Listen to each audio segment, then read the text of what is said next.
Hi hello ಎಲ್ಲರಿಗೂ ನಮಸ್ಕಾರ, welcome back to my channel. ನಾನು ನಿಮ್ಮ ತುಮಕೂರಿನ ಅರುಣ್ ರಾಜ್ ಮಾತಾಡ್ತಿರೋದು. ಸೊ ಇವತ್ತು ನಾನಿದ್ದೀನಿ ಎಪಿಕ್ ರೈಡರ್ ವಿನಯ್ ಅವ್ರ ಜೊತೆ. ಸೊ ಬ್ಲಾಗ್ ತರ ಮಾಡೋಣ ಹೇಳಿ. ರೇಣುಕಾಸ್ವಾಮಿ ಅವರೇ, ಕತೆ ಇಲ್ಲ, ಜೀವನದಲ್ಲಿ ಬಾಳ್ಬೇಕು ಅನ್ನೋ ಒಂದು ಆಸೆ ಇಲ್ಲ. ನಮ್ಗೆ ಯಾಕೆ ಈ ತರ ಮಾಡ್ತಿದ್ದೀರಲ್ಲ? ನಮ್ಮ ಮೇಲೆ ಪ್ರೀತಿ ಇಲ್ವಾ? ನಿಮ್ಗೆ ಬೋನಸ್ ಇಲ್ವಾ? ಏನಿಲ್ವಾ? ಯಾಕೆ? ಎಲ್ರಿಗೂ ನಮಸ್ಕಾರ. ನಾನು ವಿನಯ್ ಅಂತ, ಆಸ್ ಎಪಿಕ್ ರೈಡರ್. ಇವಾಗ ನಾವು ಆಕ್ಚುಲಿ ವಿಂಟರ್ ಸ್ಪಿಟಿ ಡ್ರೈವ್ ನ ಸ್ಟಾರ್ಟ್ ಮಾಡ್ತಾ ಇದೀವಿ. ಇವರು ಮಿಸ್ಟರ್ ಗಣೇಶ್ ಗಣಿ ಅಂತ.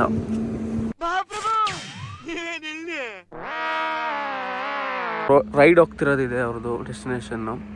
ಬೆಳಗ್ಗೆ ಚಳಿ ಎಬ್ಬರಿಸ್ಕೊಂಡ್ ಕರ್ಕೊಂಡ್ ಬಂದ್ಬಿಟ್ಟು ಏನಪ್ಪಾ ಇವ್ರದ್ದು ಅಂತ ಮನ್ಸಲ್ಲಿ ಅನ್ಕೊಂತಿದೆ. ಮೋಡ ಏನು ಕಾಣ್ತಾನೆ ಇಲ್ಲ,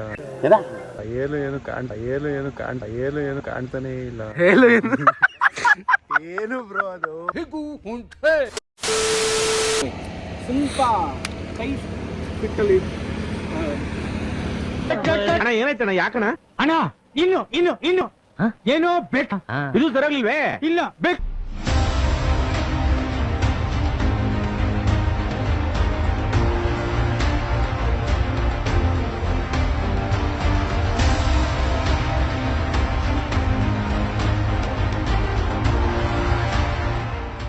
ಓಟ್ ಬತ್ತೀಯಾ? ಟಾಟಾ